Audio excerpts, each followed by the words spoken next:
مش لازم يبقى في حدث عالمي زي ده عشان تتكلم عن عبد المنعم وكواليتي الدفاع اللي بيقدمه والنسخة الاستثنائية.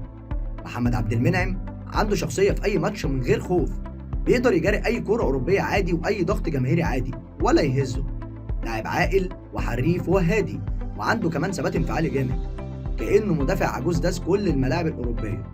مركز وحاضر ذهنيا في كل دقيقة، تمركزات صحيحة، التحامات ممتازة هوائية أو أرضية. الكرات العالية دايما ليه، بيطلع بالكورة من تحت، سريع بدنيا وذهنيا وكأنه سابق أي مهاجم في كرامة. تغطية عكسية ممتازة ورا الباكين. غير كل ده كورته وقد إيه بيتصرف في الكورة، وقد إيه باص واحد ممكن يكسر لك خطين تلاتة. كتير بيقطع على القريبة في الكورنر وبيسجل بدماغه. وبالمناسبة عبد المنعم كان مهاجم، وبسبب دكة رأسياته مدربه رجعه وغير مركزه للمدافع. مقارنة الراجل ده بأي مدافع في مصر مجرد هزار والله. احنا عندنا جوهرة في الدفاع عنده 24 سنة بس. المفروض جمهور الأهلي يحمد ربه إن محمد عبد المنعم مدافع فريقه. كده نكون وصلنا لنهاية حلقتنا النهاردة.